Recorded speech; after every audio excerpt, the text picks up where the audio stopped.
The following is a Hoop Ball presentation.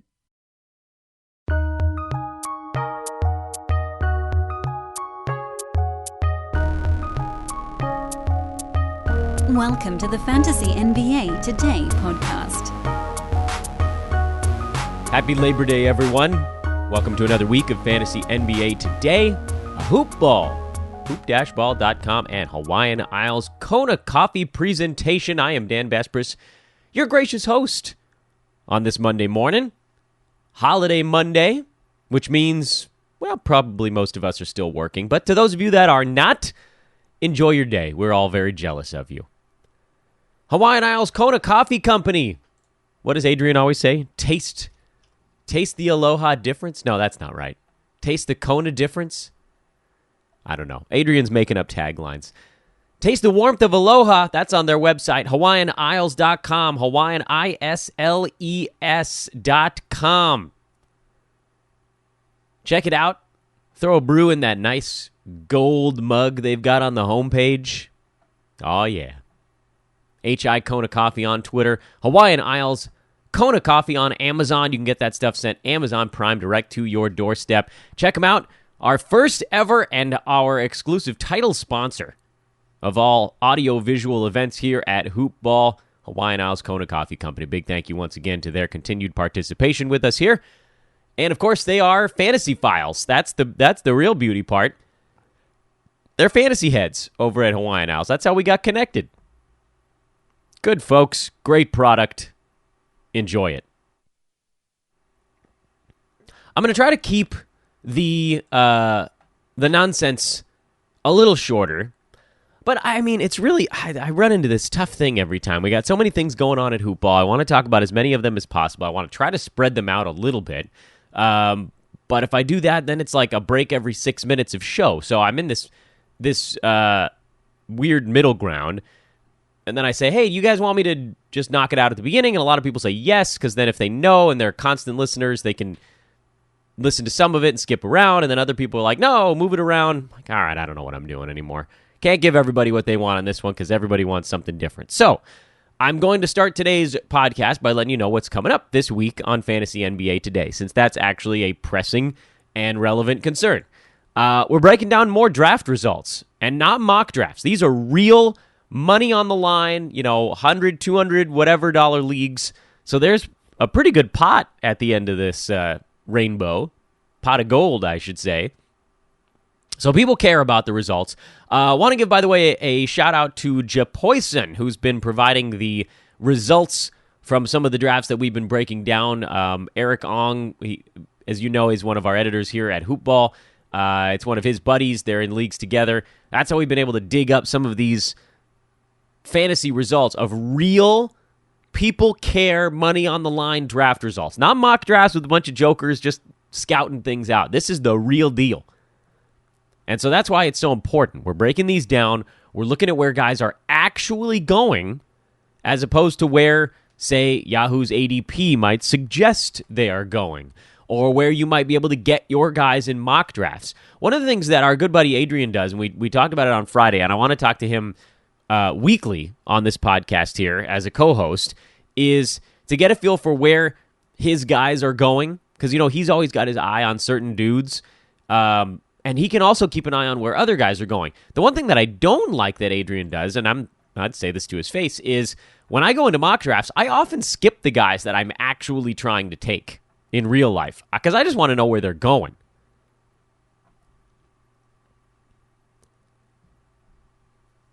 It's sort of a scouting. It's like a look away. It's not like I'm actually up to no good. I really just want to know where my guys are going. And that's why these draft results are actually my favorite thing of all, because I'm not involved in the league. I don't know where these guys are going. It's also important to look at a bunch of them, because you might have someone who is targeting the guys that you're looking at in one league, and you might have another one where no one's targeting the guys you're looking at. And so you have to sort of get a feel for where your guys are actually going. And that actually briefly takes us to a point I've made a million times on this podcast, but I'll do it again because we got new people listening every day. And that is the one thing that I cannot help you with is figuring out what the other people in your specific league are doing. This is why, number one, jumping into a new league is a disadvantage. Even if everything else is equal, you don't know the people, you don't know how they draft, you don't know who they're targeting. If you're in a league that you've been in for a while, you can usually get a pretty good idea of what the other teams are doing. There's always, all of our leagues, we have the one person that does all the reaching, and they often hit with one of them, but they also blast themselves in the foot with the other 4 or 5 they're doing, and it always evens out, usually for the worse. There's always the guy that is a massive Lakers fan that takes someone on that team too early. There's always the guy that's the massive Celtics fan that takes someone on that team too early. There's the guy that's using the B150. There's the 3 guys using Roto World's numbers. There's the 2 guys using Basketball Monsters numbers. You got to know who's who in your league. You got to know which person is which, because then we take all this data that we've been compiling. We started last week with real draft results, I should say, not mock. And all the prep we've done on different teams, we roll it all together. But the only way you're going to know how to get your guys is to know if anyone else in your league is targeting your guys. And so you got to know what pages, what sites, what data, what podcasts the other people in your league are listening to. Are they listening to this one? If so, you're going to have somebody fighting for you with the weirdos that are falling in drafts. That's my move, man. It's funny. Looking at it from another way, you're going to probably have some really good auto-drafted teams this year, provided guys like Boogie Cousins fall out of the mix. Because there are all these guys early in drafts that are getting passed over because they're just not sexy. Someone's going to end up auto-drafting those guys. So know that, by the way. That's a point to be made. Understand if anybody in your league didn't show up. Because if so, who did we talk about on that last draft last week? Like a LaMarcus Aldridge or something, who's fallen to 40, but is always 2 rounds better than that. You want him to fall to you, but if everybody's in your draft, someone might, if somebody misses it, I should say, he might just end up on that team. Be aware of these things as you plot out your strategy on draft day. One hoopball note here. As we see, I'm trying now. We did a few minutes of actual draft strategy. Now we're going to pivot back to hoopball. Hoopball leagues are still open. I should say, I say still like it's like something's going to change sometime soon. We've had almost 100 people sign up for the leagues now. We have multiple head-to-head cash leagues, multiple head-to-head free leagues, Roto Cash, Roto Free. The cash leagues are all $50. All you got to do is tweet at me, at Dan Besbris. I'll get you linked up. We'll get you in one of those leagues. It's with some Hoopball pros, a lot of Hoopball listeners, some Hoopball readers, some people that follow Hoopball on Twitter. It's just, they're Hoopball leagues at this point. We don't even call them listener leagues anymore because it's just everybody that wanted to get involved. They are very competitive, both the free and the cash ones. They are really good competition. So come join us at Dan Besbris, DanBesbris, at Dan Besbris. I know it's not the greatest last name for broadcasting.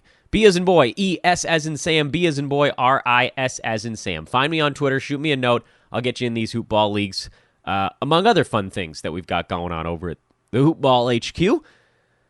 And now, as promised, here's what we're doing this week. More draft results. We're going to dig into a 9-category head-to-head 12-team league.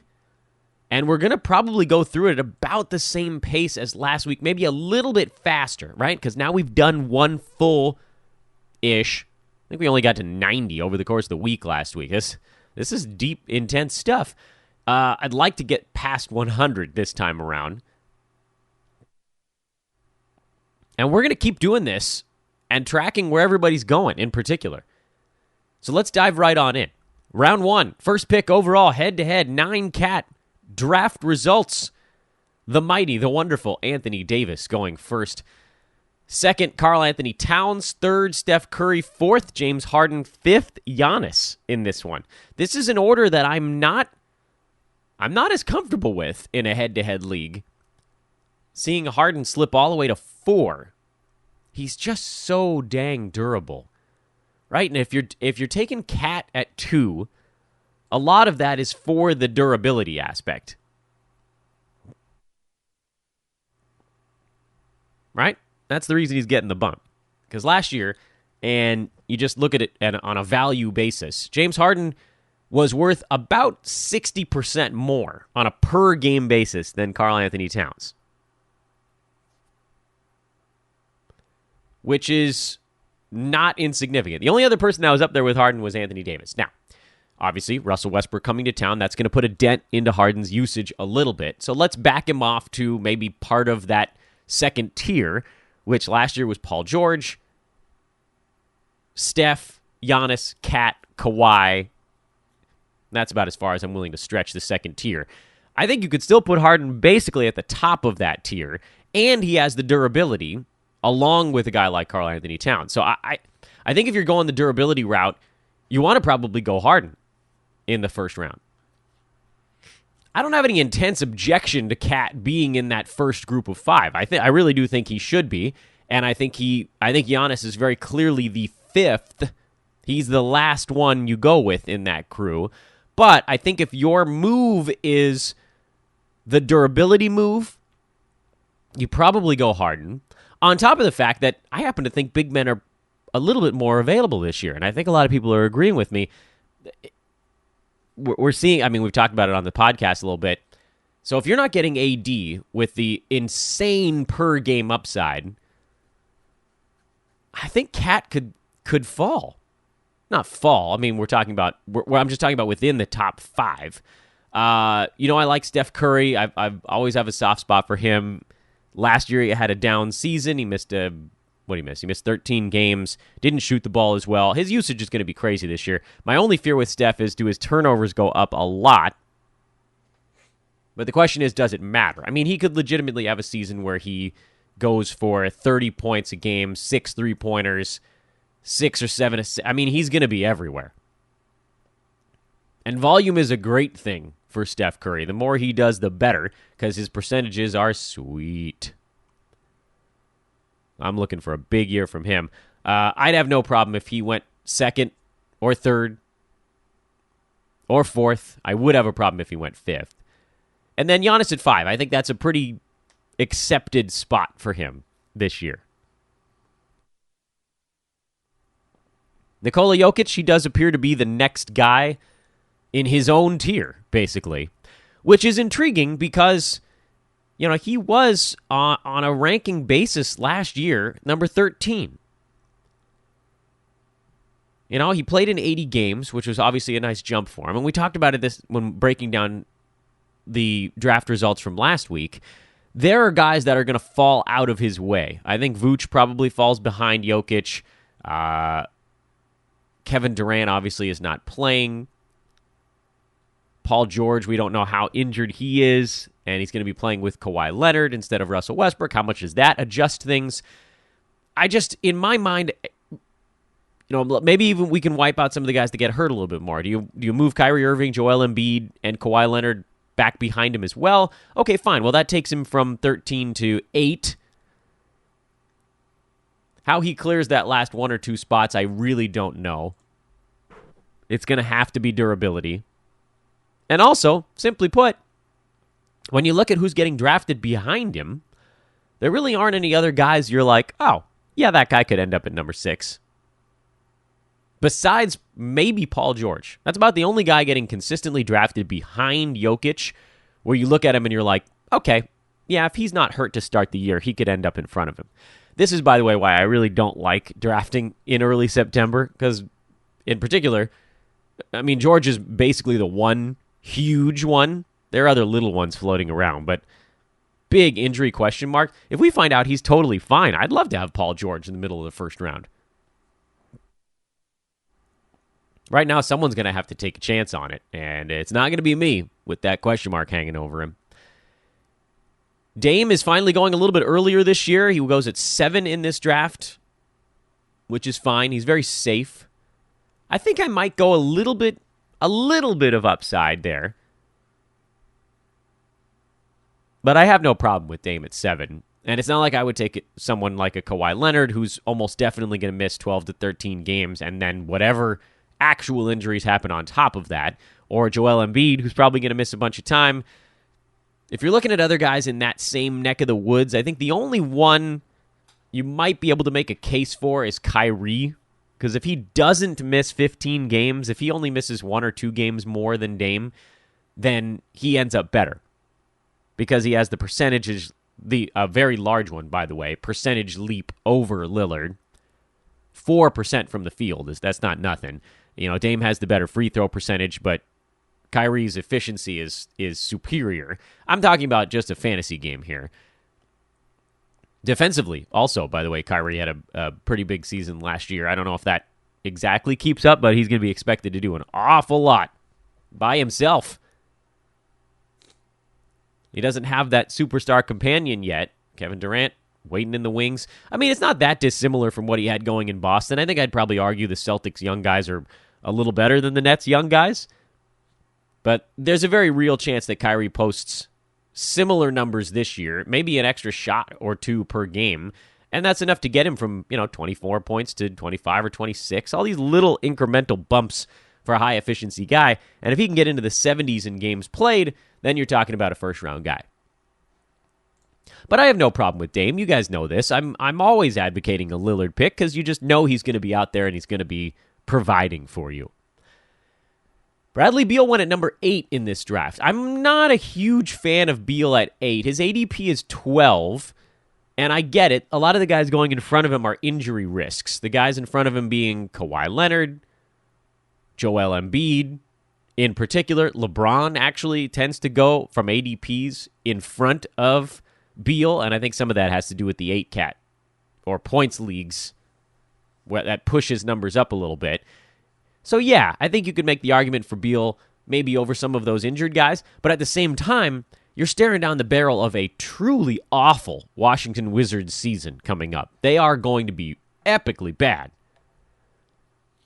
And I know last year Beal played most of his games down the stretch. He was extremely durable. He didn't want to sit. He played in all 82, but he didn't play the whole game in all 82.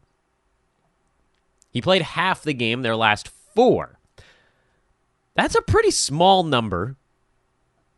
Did he skip one? I feel like he skipped one game last year. No, 82, all of them. All right, good for you, Brad. So he only took off the last 4, and with that, it was, halfer games instead, so it was 19 points, 3 reads, 3 assists, that type of stuff, instead of 30, whatever. He's going to be in insane numbers while he's playing. Here's my beef. This is a head-to-head league. This isn't Roto, where if he plays 70 games, the first 70 games, and then just sits 3 weeks, where you're like, well, I got first-round value. I got my 70 games, or end of first round, or whatever it is. And head-to-head, if he sits the end of the year, that's your playoffs. I don't think you can take a chance like that in a head-to-head league. Roto, I'm okay with it.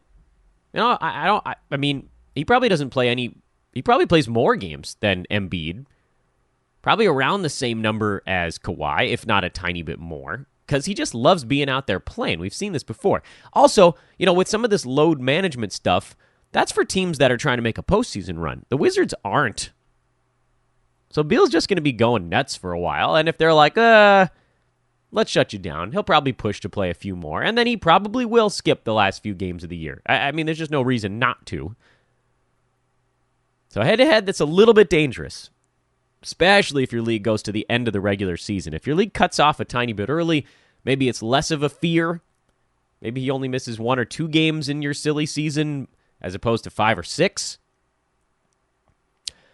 But at 8, this is a little bit too early for me. I think I'd rather go with someone who I feel like is going to be playing down the stretch. And I actually believe one of those guys is LeBron James. I'm not a huge fan of him at 9 or really at all in the first round because of his free throw issues. But I do think the Lakers are going to need him playing at least, let's say, most of their games down the stretch as they battle to make sure they're in the postseason. You're going to need about 50 wins in the West this year.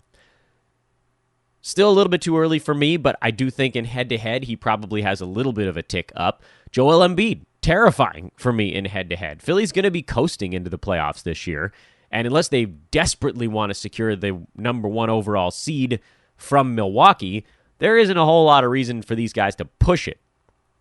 But he's a guy I'm likely dodging in head-to-head. What I will say, though, is as we go through these drafts, understanding where guys are going in these draft results based on the settings, I'm also going to give my opinion, as you've already heard a few times, on what it would be differently if this was a roto draft. So Beal at 8 in roto, I'm a little bit less upset by. LeBron at 9 in roto. Actually, he could end up in the first round if he plays a lot of games this year. I think he will have to. Joel Embiid at 10 in roto. Yeah, I mean, okay, you're teetering here a little bit, but I'm okay with it. Kyrie Irving at 11. I actually like this one in head-to-head or roto. I think Kyrie is...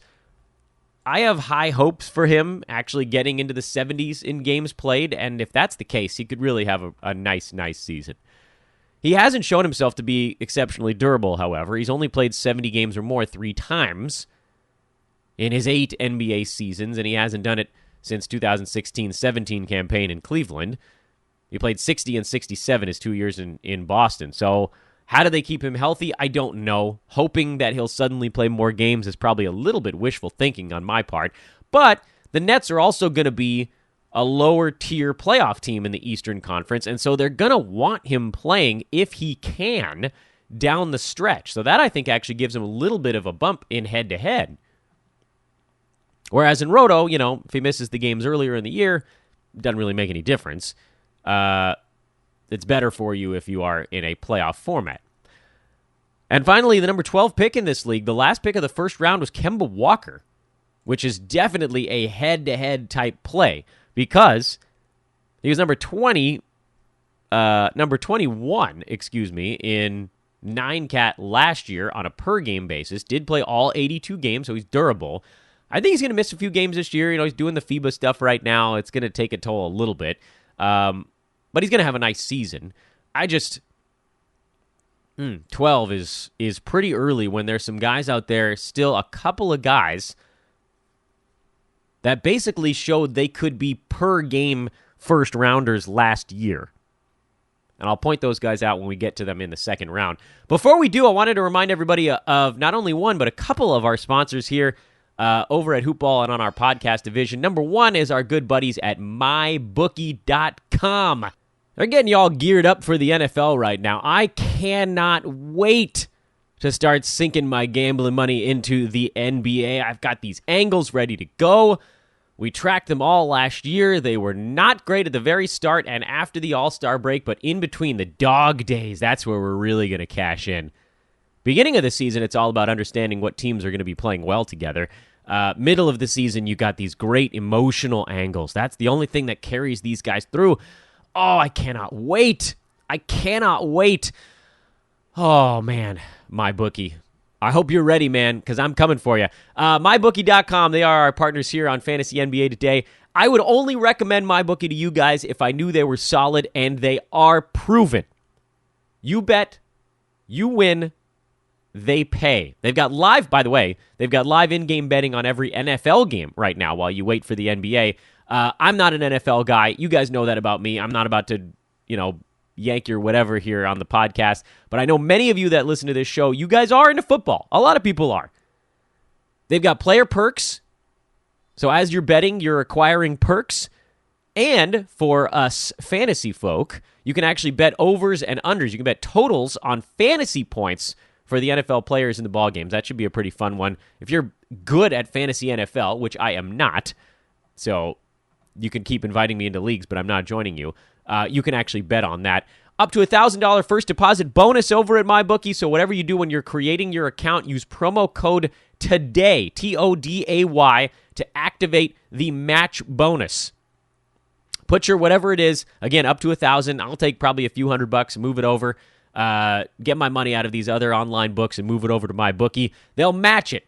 MyBookie, MyBookie.com, promo code TODAY, the word today. Do it today from a timing perspective, chronology, and then use the word today to make sure that you get that match bonus. Don't miss out on that. It is colossal. Again, they're matching it, guys. This is like a 401k.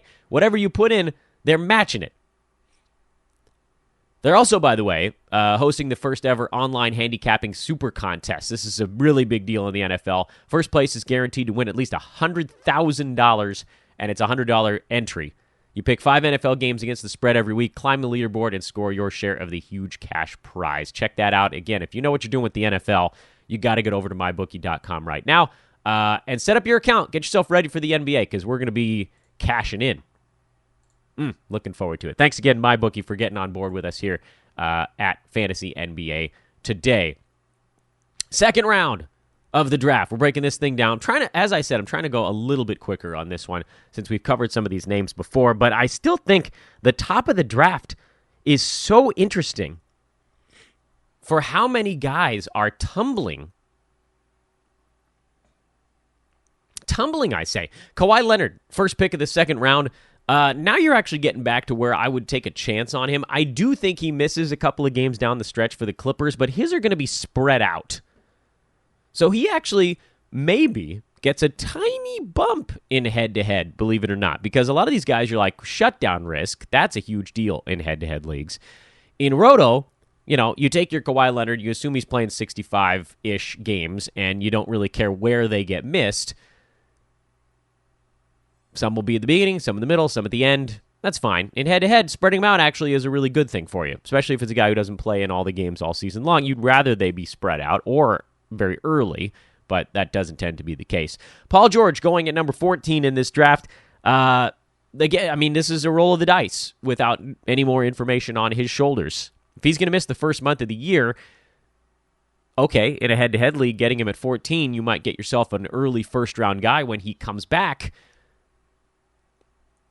But you know how I hate taking injured guys. Horrible things happen. What if he misses more time? What if it's lingering? What if it never gets better?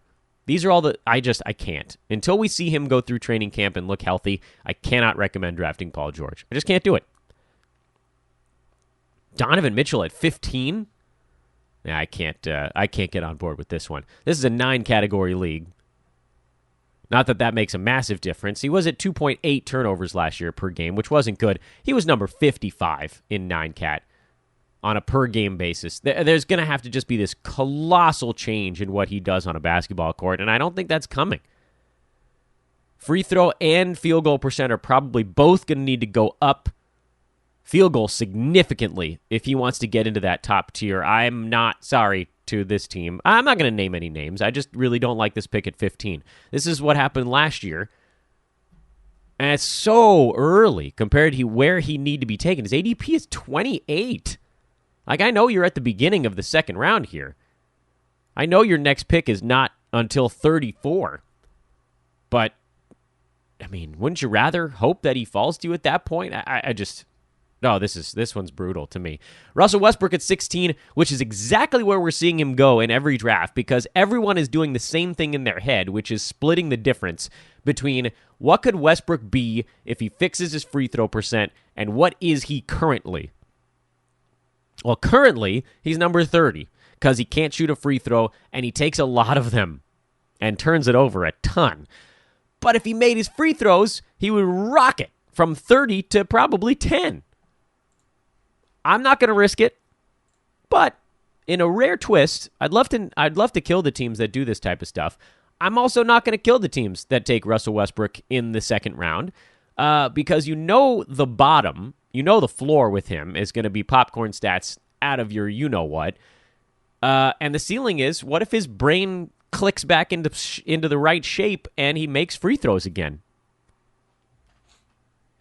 This is also the team that took LeBron in the first round, so at that point you're saying, well, if he still stinks at free throws, then I'm basically punting. And head-to-head, you can kind of get away with that. You know how I feel about punting in Roto. Not my cup of tea, but this is a head-to-head league, so we'll weigh that in as well. Rudy Gobert at number 17, perfectly safe place for him. Drew Holiday at 18, a little earlier than I think I'd want to take him in a head-to-head league because I do think the Pels are eliminated with a few weeks to go, and we've seen they will pull the plug on guys in New Orleans. In Roto, I'm totally fine with this. Here's an interesting one. Vooch fell to 19 in this draft. His ADP is 24. What's going on with people? Vooch was number 11 on a per-game basis last year. He was one of those guys that was basically good in everything. I mean, literally, he was average or better in every statistical category. And if you do a per-position analysis, it was all of them. You know, for a center, he's hitting 1.13 pointers. Yeah, sure, you compare that to the guards, and he's a little bit down. But, you know, almost 4 assists per game. It's not like Orlando brought in someone to take his job away. They re-signed him. He's locked in. Okay, maybe the motivation isn't quite the same, but they cleared a hurdle last year, and I think they're going to try to push harder. I think they're going to have a rough time doing it. This is a guy that I can't believe is falling as far as he is. I would love to get Vooch anywhere in the second round, and if I can get him after the beginning of the second round, well, that's a score, man. He should have been ahead of all of those guys that I just mentioned. Probably should have been the first pick of the second round in this particular format. Jimmy Butler at number 20. He's another guy who's actually falling a bit this year, and that surprises me. His ADP is 16. He's been going later than that in a lot of the drafts we've been looking at, and I don't fully know why. I know he's got the Tibbs miles on his legs, but he's going to have to play a lot in Miami. He's going to be doing a bunch this year. He's back to being an alpha. He's going to have a monster season. I love Jimmy Butler wherever you can get him in the second round. Andre Drummond at 21. That's a great late second round pick. He was terrific last year. 17 per game, played in 79 games, so better than that by averages, and he was better as the season went on. Trae Young at 22. That's about where we're seeing him going. I think he's going to have a good year, so I'll say that, which is what I said last time. I think he's, we started to see him work out some of the warts late last season. But his field goal percent is still going to be terrible. I don't think that's making any massive leaps season over season. Assists obviously are at a premium. He's not a big time steals guy, which obviously does weigh him down a little bit. It's not that my beef is with this draft in particular. I just think he's going too soon in all drafts. We've wiped out the value. This is a best case scenario. But I'd still rather have him than the guy drafted right behind him, and that's Luka Doncic, who, we saw Trae Young. He started to turn a fantasy corner. Yes, Doncic was the better player over the course of the year, but Trae Young started to turn the fantasy corner late last season, where the turnovers were still really high, but efficiency was better. Popcorn numbers were insane. He was having, 12 to 16 assist games pretty regularly, actually, towards the end of the season. Whereas with Doncic, the issues that were weighing him down were both percentages. That's tough to overcome. And he's a high-volume guy in both departments. Do we really believe he's going to fix both percentages? Because that's what it would take to get him into the second round from where he was last year, which is pretty far down the charts. He was number 97 in 9-cat last year. And I know Trae Young was 124. I know he was behind him. But what we saw there is that with Trae Young, only one of the two percentages is an issue for him, and that gives him a clearer path. But I don't really want either of these guys in the second round. Sorry. Miles Turner at 24, last pick of the second round. Good with it. Good with this one. He's a guy that can carry you in blocks. We've seen him do it. There isn't the same risk as taking maybe someone like a Mitchell Robinson, who we just don't really know what the Knicks are going to do with. Miles Turner, decent enough in free throw percent not to kill you there. Almost 3 blocks a game, does hit a three-pointer, 0.8 steals. He's your consistent performer at that spot. Obviously, you'd love it if he could go a little bit later, but he's not. You're going to have to buy him at this probably... By the way, this also gives you a reason to maybe look at a guard if you have the first or second overall pick, because Miles Turner is probably going to be there for you towards the end of the second round. And if he's not, you've got these other guys, DeAndre Ayton, if you wanted to do a little reaching. There are other centers floating around there where, for my money, I don't know that I'd want a, Cat Trae Young first two pairing. I think I'd rather have like a Steph or a James Harden with a big man at the end of that first round. But I mean, you're splitting hairs at that point. You got two really good players. that's 2 rounds in the book. We're moving along at a little bit better clip today. And I want to remind everybody, and this is not officially our sponsor, but I do want to give a shout out to our guys at Fantasy Draft and Michael Grax, who set it up with their partnership for our new DFS show. I don't know how many of you guys have been able to listen to it so far. I don't know, watch it. It's not a visual show, but it is available on YouTube. I don't know how many of you guys have been able to listen to our new DFS show so far with Coach and Mike Apotria, but it's fantastic. I listened to the first episode. It's weekly right now. They're coming out with a show every week on Thursday morning. Coach, by the way, is playing FIBA DFS and winning. So that'll be something I'm sure they talk about this week on their episode. It's a great show. They're talking strategy basically right now. Off-season, big deal ticket items that happened and sort of how that pertains to how you can exploit early season DFS. They're going to be covering all the bases. They're going to be looking at it from an analytics side, from a narrative side, from an eyeball test side. It is going to be a rare and unique DFS podcast because it doesn't have one bent. It's all the bends. All the bends, maybe we should say. So, Coach and Mike, wonderful job on episode 1. Again, big thank you to our buddies at Fantasy Draft. Check them out, by the way. You can use promo code HOOP-BALL at Fantasy Draft if you sign up for a new account, and they'll give you a 7-day trial membership to their rake-free DFS options, which is pretty sweet. You can actually just get a free membership forever if you want, but you might as well use the code HOOP-BALL when you're doing it so that at first you can play in the rake-free stuff without any kind of membership. Again, Hoop-Ball is the promo code over at Fantasy Draft. But more than anything, check out our new show. It's called DFS Today. It's available everywhere podcasts are found. And, of course, if you follow me, I'm sure I'll be retweeting it constantly throughout the week. DFS Today. I'm so excited about that. I'm so excited to be working with those guys on a DFS show. We've needed one of those consistently here at Hoop Ball for a long time, and now we've got it. And not only do we have it, but it's freaking good. It's so good. Let's see if we can knock out the 3rd round here on today's podcast. I'm feeling saucy. Round 3, pick 25. I still can't wrap my head around this one. Why is Ben Simmons going so early? What's happening? What is it that everyone else sees that I don't? Because there's something, and if you see it enough times, you start to wonder, am I missing something? No, I don't care that he's shooting 3-pointers in the summertime against nobody. It's not happening.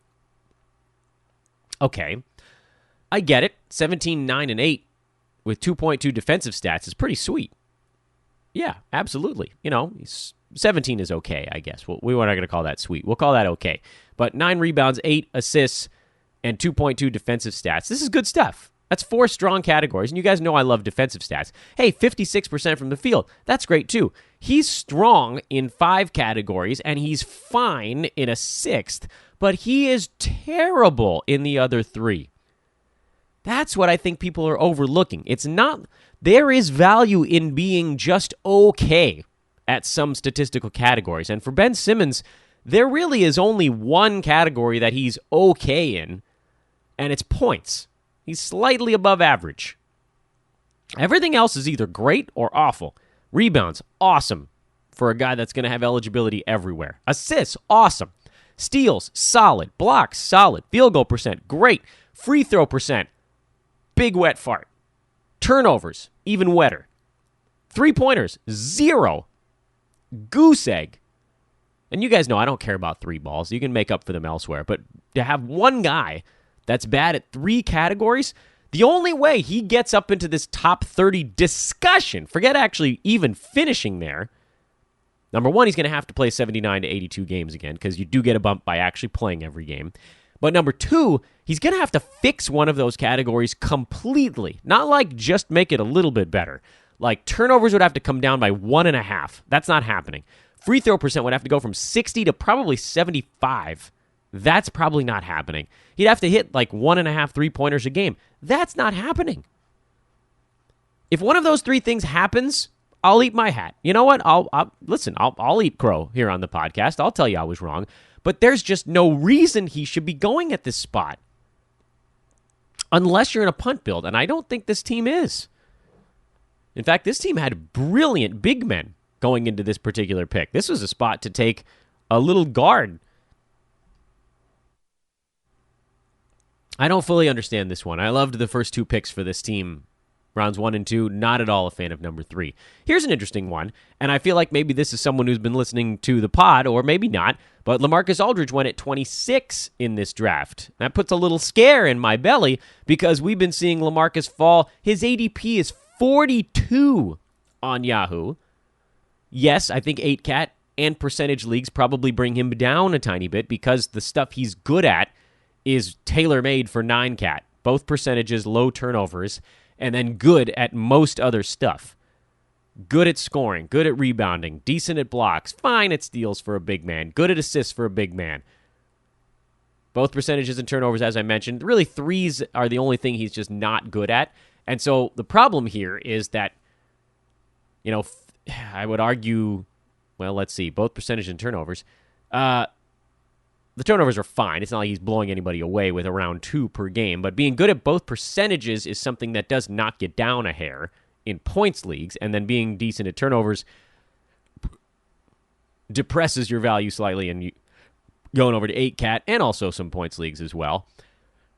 I'm surprised because this is a guy we've been seeing falling towards that mid-30s and 40s range, and someone scooped him up real early here. I think what you're seeing some of is this is a team that realized he wasn't getting back to you. Their next pick is at 47. So you sort of take your guy. I love LaMarcus Aldridge. The reason I love him extra, and I've been talking about him so much on these podcasts, is that he is falling a round and a half farther than he should. This is where he should go. So it's not like I can ding this team. I can't say, hey, this is a terrible pick. I actually like this pick, but he is, in my estimation, with an ADP near 40, one of the juiciest old men type guys on the list. You'd take the juice out when you take him 15 slots earlier. You're not going to be upset with having him as your third rounder. You're not going to be super excited about it either. Devin Booker at 27. I don't know about Devin Booker. I don't trust that he's ever going to figure it all out. He's also exceedingly injury-prone, super high turnovers. I think Ricky Rubio does help him from an efficiency standpoint, although I don't know how much better his percentages could get from last year. That was a big uptick for him. But he doesn't get defensive stats, and his turnovers are super high. So the hope, I think, is that his turnovers come down from 4 to 3, and that could leap him from number 42 in 9-cat about a round earlier, so near 30. And then you have to hope he stays healthy. So not a massive fan of Devin Booker. There's too many question marks for him, and I'd rather have a couple of these guys taken behind him. DeAndre Ayton at 28. This is another guy who, by the way, there's sort of no reason why he should be still on the board at this spot. He's number 33 on a per game last year, and he should get better. I assume his free throw number will come up even a little bit. Even incremental bumps should get him into the late 20s. 16 points per game, that could very easily be 17 or 18. 10 rebounds becomes 10.5. 0.9 steals, 0.9 blocks. Maybe that becomes 0.8 and like 1.2. I see no reason for him to be... He's a very safe, actually, third-round pick. It's not that exciting. Pretty safe. I like it. This one I'm okay with. De'Aaron Fox at 29. This is, to me, maybe a guy that should be a bit later in 9-cat. He's number 68 in 9-cat last year. Turnovers up around 3. Those are probably going to stay pretty high because he's going to be controlling the basketball. And the other thing with Fox is, do we believe that his free throw percent is going to come up? Maybe a little bit. But I'd be more inclined to make a play like this in an 8-cat format. I do think he has a decent year, but this is a bit early for me in 9-cat because I do think that the free throw and the turnovers, it's going to require fixing those both a decent amount to get over the hurdle in 9-category formats. And he might, well, let's see. Where's he going? He's going at 34. His ADP's 34. So he's probably not getting back to you as a fourth rounder. He's more of an end of the third, sort of turn of the third kind of guy. So if this is the guy you were targeting, I get it. There's just other guys that are falling here that I would look at as safer plays in a 9-category format. DeMar DeRozan at 30. This is too early. I know on the last one I said I actually really liked the DeMar DeRozan pick, but that's because he went at like 50 in that last draft we were breaking down.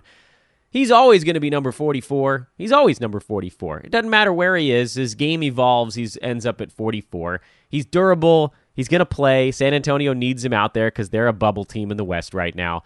But 30's too early. It's too early. This is a guy that's falling. There's no reason to jump the gun. I mean, he's getting drafted at 43. If you don't get DeMar DeRozan, your team will be okay. Like, if he doesn't get back to you, which he might, by the way, 43 would have been this team's next pick. If he doesn't get back to you at 43, you got so many other directions you can go because he's pretty boring. Like, I think I'd probably rather have the guy behind him, Pascal Siakam. He's got some upside. I think you do have to take him around this spot. I don't think I end up with a ton of Pascals because I'm not sure that I'm taking him in the third round in a ton of places. I feel like as his volume increases, some of his efficiency stuff is going to come back a little bit, but he's due for a pretty good year. Clint Capella at 32. This is another guy who has been falling in drafts despite being number 20 on a per-game basis last year. Love this pick in the third round. I would absolutely take Capella mid to late third. This team has Rudy Gobert and Clint Capella now. So there's going to be a little bit of a free throw issue going on, but you deal with that later on, and it's head-to-head, so who cares? Zion Williamson at 33, that's where he's going. I've already talked extensively about him recently, really, because we didn't mention him a ton right when he first was drafted. But now I think we've established he's a rare rookie with a very high floor. I think you're looking, at least in a 9-cat format, there's going to be some growing pains. There's going to be some foul issues. There's probably going to be some free throw issues. This is where you have to take him if you want him. And I don't have a huge beef with him in the third. I think he's probably got like top 60 floor. And he's probably, believe it or not, he's one of those rare rookies that could be a second-round guy if things sort of break the right way and maybe the percentages aren't, the free throw percent and or turnovers aren't as bad as we are worried they might be. I'd love to get him in the fourth round, but I don't think you're gonna, so I probably won't end up with a ton of Zions, but this is where he's going. This is pretty set. There are some guys whose ADPs are right on the money, and Zion, right in the early 30s, that's where he's going in every single draft. I almost haven't seen him vary. He's in this like 6-pick window, 28 to 33, almost every single time. Jason Tatum at 34. This is earlier than I expected to see him come off the board because he is a little bit of a post-type guy. And frankly, it's probably a little too early to take him because he almost definitely would have gotten back to this team. They have a pick again in like 6 picks. I think you're wiping out some of the value there. These are the guys that are falling. Let them fall to you. Take the guy that you don't think is getting back. Like maybe John Collins, who went off the board right behind him. That guy probably wouldn't have come back 6 picks. John Collins at 35, I'm good with that. He went earlier in the last draft we were breaking down. This is more reasonable, I think, for him because there's an insane ceiling if his defensive stats come back a little bit. I think you'll be perfectly happy with him as a third-round guy. He was number 49 last year, and there were no defensive stats at all. None. If he has anything on that side of the ball, he could jump up into that second-round discussion. So I like him as a third-round guy, especially late. Tobias Harris at 36, wonderful pick. Absolutely wonderful. Man, he was number 35 on a per game. He played all 82 games last year. Perfect pick at this spot. Shores you up, and you're good. Again, this is a situation, though, where obviously you'd love to let him fall a little bit. His ADP was 54, and this is a team with a pick on the turn. So clearly, if you don't take him at 36 or 37, he's not getting back to you at the end of the 5th round. That's pick 60. That's a long way to go. He's not getting to you at 60. So you take your nice, safe play there. You call it a day. I'm good with that. It's hard to be on the turn, though. You know, you have to do a little bit more reaching. By the way, that's why I'm picking on the teams in the middle of these rounds a little bit more than the ones on the end, because a snake draft is a living thing. You look at the number where a guy was taken, you're like, well, I wouldn't take him at, 35, but then you realize this person has picked 35 and 38 and then not again for 20 guys. So you do have to reach a little bit. You can't always wait for the ADP of a guy. I think for my sake, having a pick at the end of a round makes my style of drafting harder, because you guys know what I like to do. I like to let dudes fall to me. And that doesn't happen when you're on the turns. Either of them, front end or back end. Guys just don't fall. They disappear in those 20-something picks in between when you get to go once and go again. So you have to be a little bit more aggressive when you're at the edges than when you're in the middle. When you're in the middle, someone's going to fall to you in the middle of the round almost every single time. As an example, and we're going to put a pin in this after 36, because we'll talk to Neil Rochlani on tomorrow's show. We'll kind of pick up from there a little bit. The first round is sort of a different beast, because the top 5 is fairly set, and then it's this wild crapshoot the rest of the way. But from almost every round that point on, let's say rounds 2, 3, 4, 5, and 6 probably, where you're still talking about guys that have legit fantasy value, almost every one of those rounds, if you're sitting in the middle, let's say like picks 5 through 8, someone's going to just fall to you. Someone that should have probably gone at the beginning of the round or earlier is just going to tumble into your lap. And it just happens going both directions every single time. I love being in the middle of draft. I think my favorite pick this year would probably be 4th, maybe 5th, because at least you're still guaranteed a Giannis type in the first round.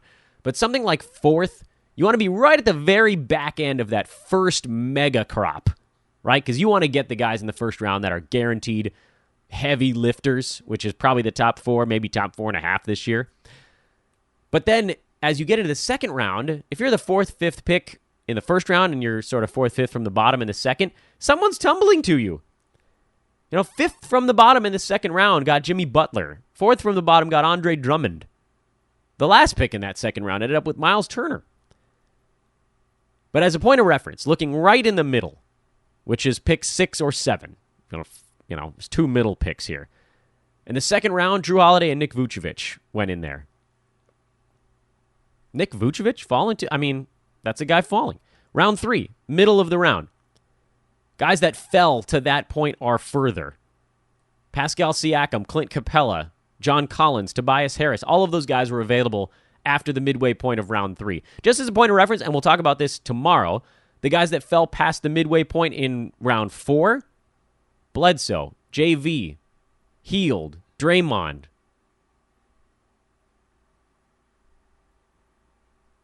Round 5, CJ McCollum, Otto Porter, Al Horford. They're in every round. The guys that could go at the beginning of the round that don't. So that's why I'm picking on the guys in the middle a little bit more, because when I see you in the middle of the round reaching for like a DeMar DeRozan, for instance, in the previous round, you don't need to. If he falls to you, let him fall to you where he's actually falling. This is where he might go at a top point. Let him fall to you. Let him fall to you in the 4th round. See if he's still around. You have this advantage being in the middle of your draft of just sort of seeing who's still there. Because your turn comes up every 12 picks, roughly. If you're at the edges, you're up a creek a little bit. You got to go get your guy. Take your guy. He's not coming back to you. Tobias Harris, sure. At 36, I'd love to wait, let him fall to mid-40s. But you don't have a pick in the mid-40s in this league. So I can't pick on that team as much. Anyway, we'll pick up with this tomorrow with the great Neil Rochlani. I think I've covered all of the important stuff. Tomorrow, I'll let you guys know what's going on with the draft guide. We've got some new features that are getting added. We will likely have some contests coming up here in the not-too-distant future. Maybe. What's coming up down the line in the draft? There's so many things that get added to that bad boy. It's $15.99 right now. Keep signing up with us, Final reminder here on the show to check out our Hoopball Leagues, again, at Dan Besbris, DanBesbris, if you want to join those bad boys. Rate and review the podcast. We're up to a whopping 215 reviews now. You guys are the best. Let's get to 220. Keep coming. That's on iTunes, by the way. iTunes or the podcast app on your Apple mobile device. It's not the world's easiest thing to find, but if you can, please do drop us a 5-star review. If you want to write something nice, we'd love that as well, but not necessary. 5-star review, Fantasy NBA Today. Check out DFS Today. Join our Hoopball Leagues. Check out Fantasy Draft. Check out MyBookie. Check out Hawaiian Isles Kona Coffee Company. That's all the good stuff. Oh, I lied. Quick thank you to our buddies Isaac Letterock and Jimmy Nimbus for the new jams here on Fantasy NBA Today and all of our shows here at Hoopball. A lot of them with new beats. That's Christian Slickrock on Twitter. Thanks, Isaac. Thanks, Jimmy. We'll be back with Neil tomorrow. Enjoy your Labor Day. So long.